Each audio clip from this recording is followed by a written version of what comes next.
It's insane. I don't want to stay on it too long because I know we've got some different points to get through, but moving on with the culture, it just brings me to Carnival, because I mean, right now, as we're speaking, Carnival's raging not too far. It's the biggest street festival in Europe. If you're in America or South America, it's Mardi Gras, which will take place somewhere around February. But these kind of street festivals are given like it's our culture. And to a degree, I do recognise there are some historical parts that make it that. But there are some, like, I don't know, I as a parent, I find it difficult to try and teach my children that, oh, you see, this kind of thing is our culture. And I was talking to Trevor this week about it. If you're a soca person, and I know a lot of people in our community are, it's like a lot of it's based on double entendres. It's like the musical version of Benny Hill, if you will. Okay. And once you get into it, it's like, I was reading the lyrics. It's an old song, but I know they'll be playing it today. The Dollar Wine, that Dollar Wine song. And in it, it's really cent, 5 cent, 10 cent, dollar. For those of you who don't know, and many of you do, cent is left. It's just someone teaching someone how to whine and walk up your waist, which means rub your genitals, or at least parade your genitals in the presence of somebody else. Does that make sense? Y'all get where I'm going with this thing? Okay. And the high point of the song is dollar, which is the front part, and the final part is dollar, dollar, dollar, dollar, dollar, dollar, dollar, dollar. Like, is this our culture? This really us? Well, I don't find it as family oriented as it used to be. So I used to go back in the day with, follow the floats. I was just telling the young lady, all the way down Harrow Road, going back home, and I take my turn off and they're back going off to Southall or wherever they're going. Yes. I remember those days, and that was a real family event. Yes. So I'm like 5 years old with my mum, my gran, my uncles, and we're following a float. We find another float, we follow. It's just more of a family day out. Yes. But as for culture, I don't think it's actually a cultural thing, no, because when we go home, we don't do nothing like that. In the sense of like dancing in the house, and you give them a meaning. It's just a way to unwind. And I don't think we it should be classed as cultural thing at all.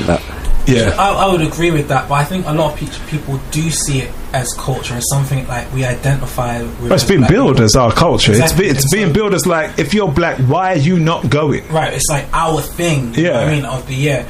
But I think it just speaks to the need for us to actually reevaluate the culture, because a lot of the time we take what we're given and we don't evaluate it. So when you actually look at it, we're tied into what we call our culture. Actually only brings us pain when you really think about it. Like, how do you mean brings us pain? Because people who are out there going to enjoy, they are having fun. It is fun in the short time. Yes, dollar. So if we think about that, right? In our community, one of the biggest problems, and most people will agree, is family. Like, we find it difficult to build strong families. Yes, teach on. When I talk to my Asian friends, they're talking about mum, grandma, like people in their family. Man, I look at my family. You know what I mean? I talk to my black friends. How many people are coming from? Mum and dad are married. There's lots of people in their families married. Not really strong support networks. No, they don't really. We don't really have that. So when we look at the carnival and you're talking about all of this gyrating and stuff, and twerking and this going on. Yeah. If that's how we behave, and that's our culture. If your missus, for instance, is out there, and you're out there, how can you build like a trusting, loving relationship? That's like, you can sleep with someone in that, but you're gonna find a real life partner, and that's the mentality. So and the thing is, in the moment it's fun, but when people go home and we're getting into our 20s and into our 30s and stuff, and you're looking for them long-term relationships, it's like those habits don't facilitate that. It's like we're not actually preparing ourselves. The culture that we're immersed in doesn't actually prepare us for what we want. It ties back into the same crime thing we were talking about before, whereas we're given that as a culture, but all it creates, it just limits us. Yes.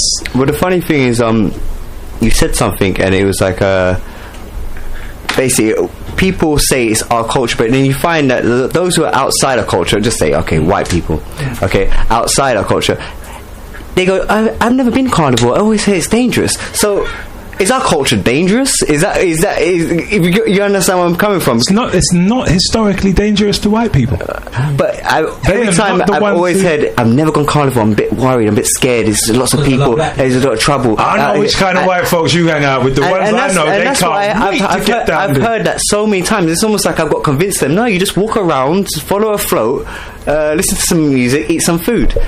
But the stereotypes outside of our world about carnival is about violence, robberies, drugs, and we just don't see it because we don't see that when we go carnival. We actually see the food and the floats. But see, that's a thing in our community. If you're talking about some of those negatives, the robberies and whatnot, that is actually something that does. You know that you said like when we go home we don't do that. That is something that black folks are going to be experiencing for the rest of the year among ourselves. But in terms of a culture that builds us as a community, like you were saying, that builds families or whatnot, the history of it was always to placate us and to keep us quiet and to keep us focused on the negative instead of actually building. There's a quote, one of you guys sent it to me. Does anyone have it, please? There was a bit from Frederick Douglass, I don't know if anyone's got that. Do you have it? And Frederick Douglass was talking about, as slaves, the times that they were given off for parties, Mardi Gras, carnival-esque type things. And I know they would have brought their own African influence, because we brought African influence to pig's ears and chicken foot. We brought African influence and made that, made cow's feet. This isn't the best cuts that we historically was eating. This is out of terrorism when you're in a concentration camp and you're trying to survive. This is how that is. So they had that there. And when Frederick Douglass, who is actually giving you a slave account, he's saying that the most industrious would actually take the holidays and wouldn't get involved. They'd go and work.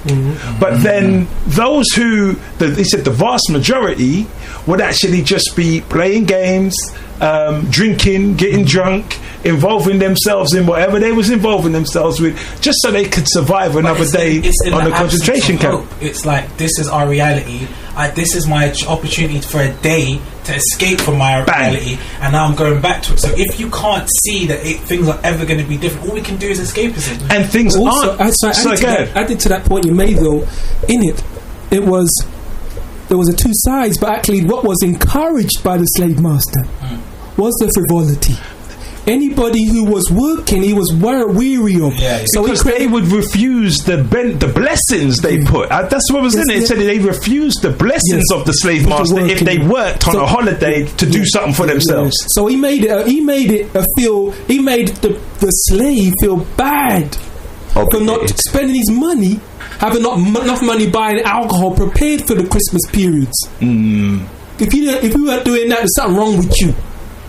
So, but if you're not doing that and working, then no, you're wrong. It's meant to be drinking, smoking, spending your money, doing all those things. Because it's controlled. It's like actually I controlled your work. Now I need to control your play. Every part of your life. Right. I need to control your culture. Your culture needs to be frivolous, based around hedonism and debauchery, because if you're there, I know you can never trouble me. You're always going to be safe with this kind of thing. And carnivals become like there have been, and I read my brother who agreed he'd be on the show with us soon, Shakara, wrote something on the Blacklist where he was talking about the African influences in carnival, and that's undoubted, that you can't doubt that's real, but it's African influences, it's not the African root. It's the African influences of carnival. But up to this day, when you go to carnival, who controls money? Who controls where you'll be? Who controls how you'll be? When we looked into it, 76 major race riots took place there. After that, I mean, we can go back before, because it started after race riots in 58. There was major race riots here in 1958. Okay, the year afterwards, then, oh my gosh, my computer's not come on, so I'm going to have to go ahead and top with it. Claudia Jones, there you go, puts together an indoor event where she's bringing the Caribbean culture kind of thing, and she's put on a dance and extravaganza. They've paid for tickets, and she's used the money to help pay for the defense of some of these innocent people who were being attacked by racists in this country.